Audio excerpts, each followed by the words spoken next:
देखेंगे question number 3। एक बाग में आम के 2304 पेड़ हैं। प्रत्येक पंक्ति में उतने ही पेड़ हैं जितनी बाग में पंक्तियाँ।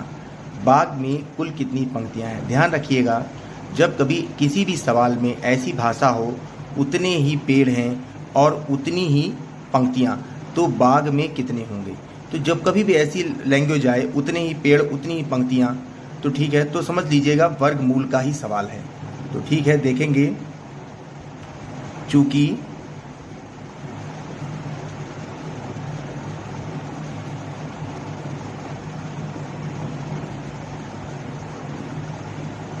आम के पेड़ बराबर 2304,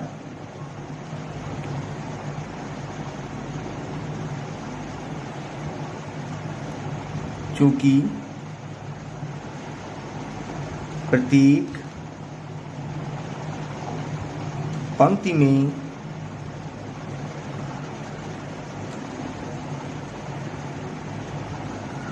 जितने पेड़ हैं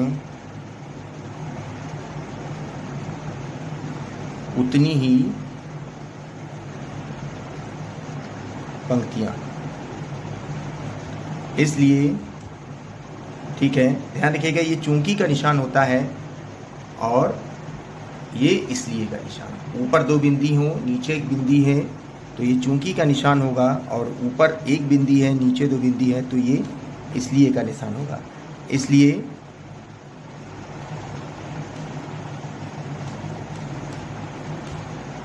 कुल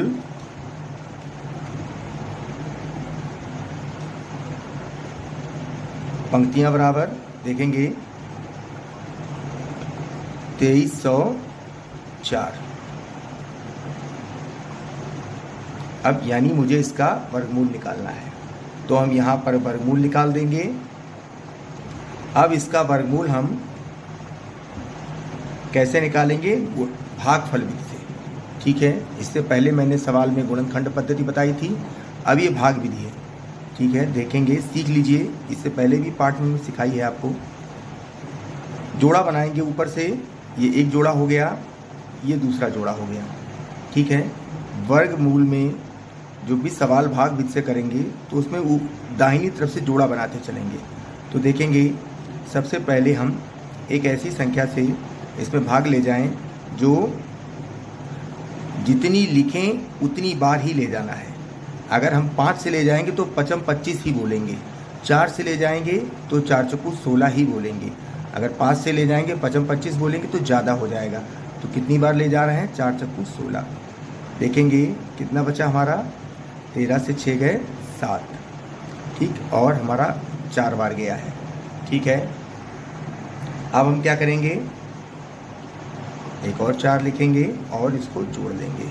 ठीक है, अब हम क्या करेंगे, जोड़ा ही उतरता है, ध्यान रखिएगा, एक इसमें सिंगल संख्या नहीं उतरती है, जोड़ा ही उतरता है। अब हमारा कितना आ गया है? 704। अब हम क्या करेंगे, एक ऐसी संख्या लेंगे, जैसे मैंने ली 8 ले रहे हैं, अगर 7 लेंगे तो नहीं, 7 लेंगे तो 7 बार सही ले जाएंगे, तो 8 से ले रहे हैं। देखेंगे 8 अट्ठे 64 का 4, हासिल लगे 6, 8 अट्ठे 64 और 6 70। देखिए ये 8 बार चला गया। ठीक है, और हमारा कुछ नहीं बचा, तो हमारा वर्गमूल कितना हो गया 2304 का? 48। ये जो आया था हमारा 48, तो हमारा कुल कितनी, कुल पंक्तियां बराबर 48, ये हमारा आंसर आ गया। ठीक है, सवाल समझ गए होंगे। इससे पहले वाले जो इससे पहले का पार्ट था उसमें भाग विधि को मैंने कायदे से समझाया है, देखिएगा पुराना वीडियो। ठीक है, बढ़ते हैं अगले सवाल पर। देखेंगे क्वेश्चन नंबर 4। एक सेना नायक ने अपनी सेना को टोलियों में इस प्रकार विभाजित किया कि प्रत्येक टोली में उतने ही सैनिक थे जितनी की टोलियां थीं। यदि सेना में कुल 6561 सैनिक थे तो प्रत्येक टोली में कितने सैनिक थे? अभी इससे पहले के सवाल में मैंने बताया था कि जब इस प्रकार की भाषा हो कि प्रत्येक टोली में उतने ही सैनिक थे जितनी टोलियां थीं, जब इस तरीके की भाषा हो कि उतने ही थे और जितनी ही टोलियां थीं, इस तरीके की हो, तो समझ लीजिए वर्गमूल का सवाल है। तो इसको लिखेंगे, इसको सवाल को हल करेंगे। ध्यान रखिएगा, नरेशन लिखना बहुत ज़रूरी है। जब इस तरीके के सवाल हो भाषा वाले, उसमें नरेशन बहुत काम करता है। तो पहली लाइन क्या होगी, सेना में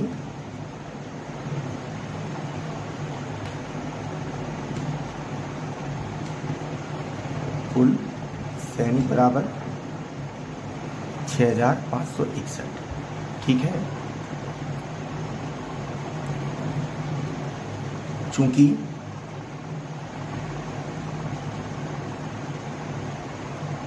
टोली में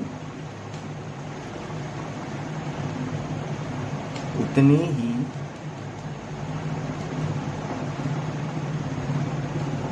सैनिक थे जितनी टोलियां, मतलब एक टोली में जितने सैनिक हैं उतने ही टोलियां हैं, तो जितनी टोलियां।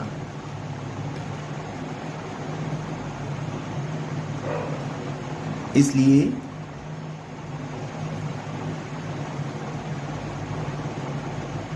प्रत्येक टोली में सैनिक बराबर, बस अब यहाँ पर हमारा क्या लगेगा सवाल, 6561 ये। ठीक है, ये वर्गमूल का निशान है। अब हम यहाँ पर भाग विधि से इसका वर्गमूल निकालेंगे। ठीक है, देखेंगे 6561 का क्या वर्गमूल आता है। पहले मैं इसका जोड़ा बनाऊंगा, एक जोड़ा, दो जोड़ा। ठीक है, तो देखेंगे पहले जोड़े में हमें एक ऐसी संख्या से भाग ले जाना है जो ज़्यादा ना जाए, देखेंगे, और उतनी संख्या चूज़ करेंगे जितनी बार ले जाना है। तो ऐसी संख्या देख रहे हैं 8, 9 कर देंगे तो ज़्यादा हो जाएगी, 9 ने 81, 8 8 64, तो हमारा 8, साफ लिख दे रहे हैं, साफ नहीं आ रहा, 8। ठीक है, देखेंगे कितना बचा हमारा, अब 1, यहाँ पर भी मैंने 8 लिख दिया है। अब मैं 8 8 जोड़ूंगा, 16 हो जाएगा, और यहाँ पर मैं एक नया जोड़ा उतारूंगा। अब देखेंगे जो संख्या से भाग ले जाएंगे वो यहाँ लिखनी पड़ेगी। तो यहाँ 161 है, अगर एक बार ही लिख देंगे तो पूरी संख्या कवर हो जा रही है। तो देखो कुछ नहीं बच रहा है। ठीक है, हमारा कितना आंसर आ गया, 81। तो प्रत्येक टोली में सैनिक बराबर 81। ठीक है, ये हमारा आंसर आ गया। पढ़ते हैं अगले सवाल पर। देखेंगे बच्चों क्वेश्चन नंबर 5। एक सेना नायक अपने जवानों को पंक्तियों में खड़ा करके एक वर्ग बनवाता है। बाद में उसे ज्ञात होता है कि 60 जवान शेष रह जाते हैं। यदि उसके पास 8160 जवान थे तो बताइए प्रत्येक पंक्ति में सेना नायक ने कितने जवान खड़े किए। तो देखेंगे बड़ा ही सरल सवाल है।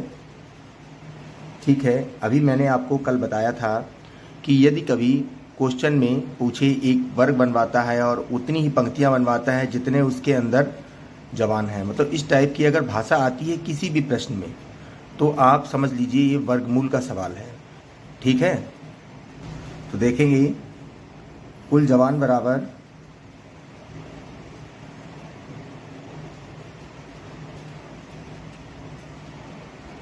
कुल जवान बराबर 8160। ठीक है, कुल जवान बराबर 8160।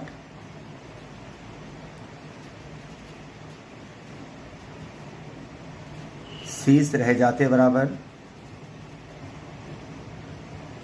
60। ठीक है, इसलिए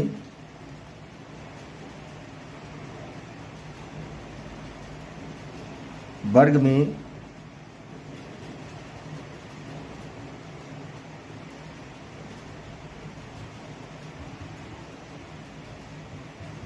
खड़े होते बराबर, देखेंगे 8160 से -60 कर देंगे क्योंकि हमारे शेष बच जा रहे हैं, सवाल में कह रहा है।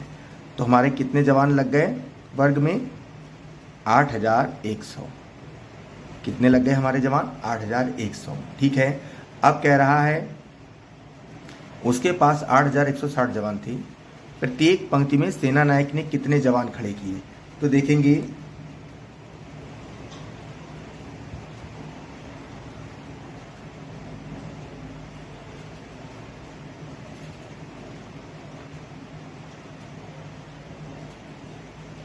प्रत्येक पंक्ति में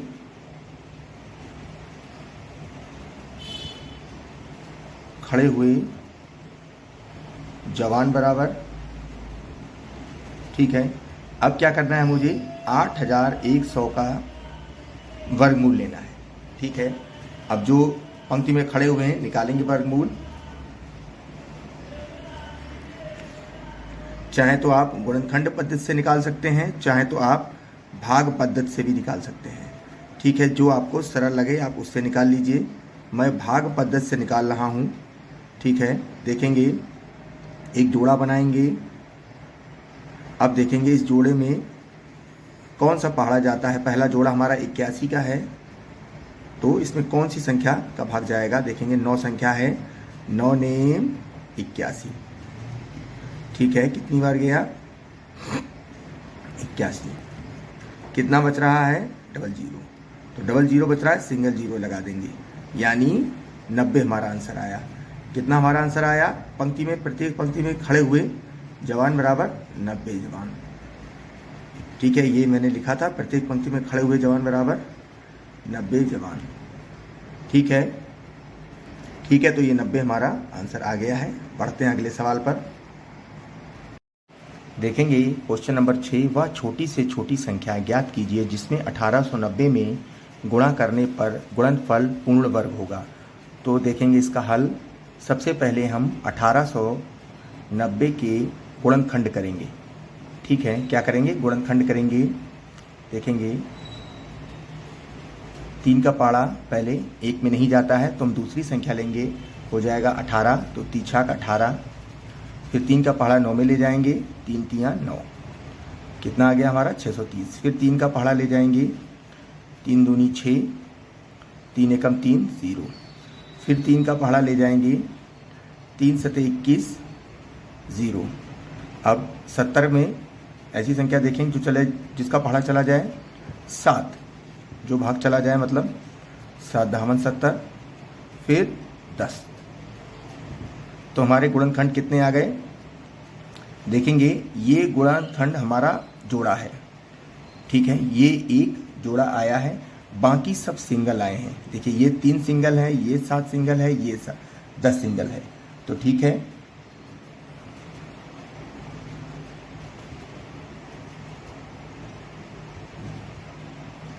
गुणनखंड बराबर 3 गुणे 3 गुणे 3 गुणे 7 गुणे 10, ये जोड़ा है, बाकी सब सिंगल बच रहे हैं, तो ठीक है। तो लिखेंगे 3 गुणे 7 गुणे 10 का जोड़ा नहीं है, ठीक है। अब क्या करेंगे? अब क्या करेंगे? इनका गुणा करके निकाल लेंगे कितनी संख्या आ रही है। तो आ रही है 3 सते 21 और गुणे 10 बराबर 210, यानी क्या लिखेंगे हम? इसलिए 1890 में ये हमारा आंसर आ गया है। 210 की गुणा कर दें तो पूर्ण वर्ग बन जाएगा। यहाँ पर मैंने छोटी से छोटी नहीं लिखा है, आप लिख लीजिएगा जब आप इसको हल करिएगा। 1890 में छोटी से छोटी संख्या 210 की गुणा कर दें तो पूर्ण वर्ग बन जाएगा। ये हमारा आंसर हो गया, ठीक है। बढ़ते हैं अगले सवाल पर। देखेंगे क्वेश्चन नंबर 7, वह छोटी से छोटी संख्या ज्ञात कीजिए जिसमें 9408 में भाग देने से भागफल पूर्ण वर्ग हो जाए। सेम पुराना सवाल है, इससे पहले मैंने आपको सवाल बताया था, उसमें गुणा हो जाए, इसमें भाग हो जाए, ठीक है। तरीका वही है, सबसे पहले हम गुणनखंड निकालेंगे 9408 के। तो देखेंगे सबसे पहले हम 2 से कर दें इसको। 2 चक्कू 8, 1 बचा 14 हो गए, 2 सत्ते 14, 0, 2 चक्कू 8। ठीक है, फिर 2 से ले जाएंगे, 2 दूनी 4, 2 तियाँ 6, 2 पंजे 10, 2 दूनी 4। फिर 2 से ले जाएंगे, 2 एकम 2, 2 एकम 2, 2 सत्ते 14, 2 छंग 12। फिर 2 से ले जाएंगे, 2 पंजे 10, फिर यहाँ पर 17 हो गए, 2 अट्ठे 16, 2 अट्ठे 16। फिर 2 से ले जाएंगे, ठीक है, 2 दूनी 4, 1 बचा, 2 नेम 18, 2 चक्कू 8। फिर 2 से ले जाएंगे, 2 एकम 2, 2 चक्कू 8, 2 सत्ते 14। ठीक है, अब 147 आ रहा है, 7 से ले जाएंगे, 7 दूनी 14, 7 एकम 7, फिर 7 तियाँ 21। फिर अब 3 से ले जाएंगे, 3 एकम 3। ठीक है, तो हमारे गुणनखंड क्या आ गए देखेंगे।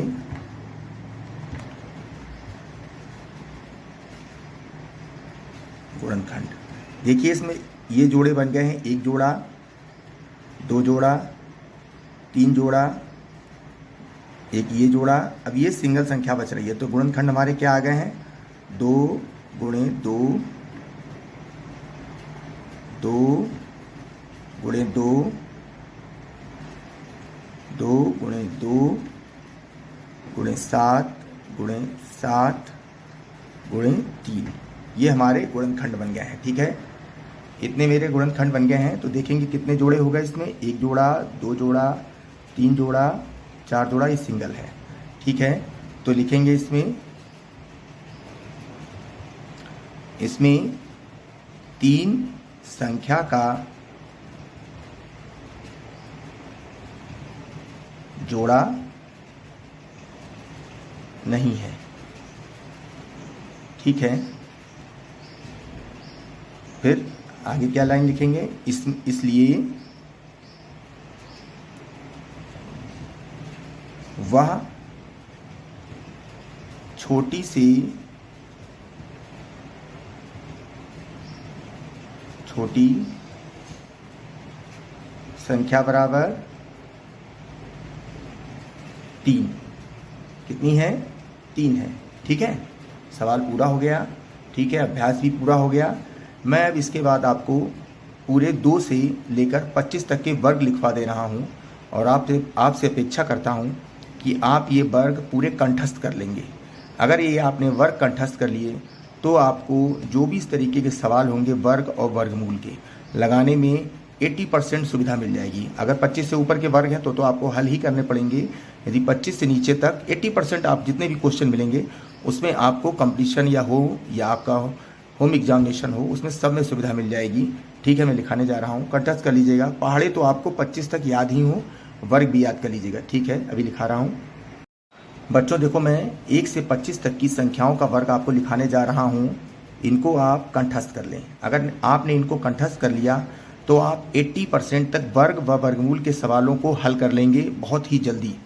ठीक है, अगर इससे ऊपर की संख्याएं हैं तो आपको हल करना पड़ेगा, मगर मोर देन 80%, 80 नहीं 85% तक आप 1 से 25 तक संख्या जो आप कंपटीशन का हो चाहे होम एग्ज़ाम हो आप हल कर लेंगे। 25 तक यदि पहाड़े और 25 तक वर्ग याद हैं आपको तो देखेंगे 1 का वर्ग 1। ध्यान रखिएगा, जब आपको किसी का वर्ग नहीं पता है तो जैसे मुझे 2 का वर्ग निकालना है तो मैं क्या करूँगा, 2 को 2 से ही गुणा कर दूंगा। जिसका भी निकालना हो, जैसे 9 का मुझे वर्ग निकालना है तो मैं 9 को 9 से ही गुणा कर दूंगा, यानी 2 का वर्ग 4 आया, 9 का वर्ग 81 आया। ठीक है, देखेंगे 1 का वर्ग 1 आया है, 2 का वर्ग 4 आया है, 3 का वर्ग 9 आया है, 4 का वर्ग 16 है, 5 का वर्ग 25 है। ध्यान रखेंगे ये वर्ग का निशान होता है। यदि किसी संख्या के ऊपर 2 बना है तो वो वर्ग का ही निशान होता है और मुझे उस संख्या का वर्ग निकालना होता है। 6 का वर्ग है 36। ठीक है, 3 नहीं समझ में आ रहा, फिर से लिख दे रहा हूँ, ये स्केच बहुत मोटा चल रहा है। 36। 7 का वर्ग है 49। 8 का वर्ग है 64। ठीक है, आप नीचे लिखिएगा, मेरे पास स्पेस कम है। 9 का वर्ग है 81, 10 का वर्ग है 100, 11 का वर्ग है 121, 12 का वर्ग है 144, 13 का वर्ग है 169, 14 का वर्ग है 196, 15 का वर्ग है 225, 16 का वर्ग है 256, 17 का वर्ग है 289, 18 का वर्ग है 324, 19 का वर्ग है 361, 20 का वर्ग है 400, 21 का वर्ग है 441, 22 का वर्ग है 484, 23 का वर्ग है 529, 24 का वर्ग है 576, 25 का वर्ग है 625। देखिए मैंने ऊपर लिखा तो 25 तक था, मेरे पास स्पेस है तो मैं और लिख दे रहा हूँ, मुझे याद है कंठस्थ है इसलिए मैं लिख रहा हूँ। 26 का वर्ग है 676, 27 का वर्ग है 729, 28 का वर्ग है 784, 29 का वर्ग है 841 और 30 का वर्ग है 900। ठीक है, आप 25 तक याद करिए, मुझे 30 तक कंठस्थ थे और जब मैं पढ़ता था आपकी ही क्लास में तब से मुझे कंठस्थ है और आप भी कंठस्थ कर लीजिए। मैं कह रहा हूं कि आपके जितने भी सवाल हैं उसमें 70 से 80% आपके सवाल हल हो जाएंगे बहुत आसानी से। ठीक है, और मेरी ये सोच है कि हिंदी मीडियम के बच्चे, बहुत सारे बच्चे हैं मुझसे कहते हैं सर मेरे पास ट्यूशन पढ़ने के पैसे नहीं हैं, स्कूल में जो समझाया जाता है अगर मैं घर में रिवाइज करता हूँ तो मेरे माता पिता पढ़े नहीं हैं तो मैं गणित में पीछे रह जाता हूँ। तो मेरी ये सोच है कि मैं अपने वीडियोस बनाकर डालूँ जिससे हिंदी मीडियम के बच्चे या वे बच्चे जो ट्यूशन के अभाव में गणित से बहुत पीछे रह जाते हैं वे गणित पढ़ने में तेज़ हो जाएँ। ठीक है, 6, 7, 8 के बच्चे सभी बच्चों को मैं ऑनलाइन फ्री में क्लास चलाता हूँ, आप उसका फ़ायदा उठाएँ और पढ़ते रहें, आगे बढ़ते रहें, देश को बहुत आगे ले जाएँ। तब तक जय हिंद, मिलेंगे अगले पार्ट पर। नमस्ते बच्चों, नमस्ते छात्रों।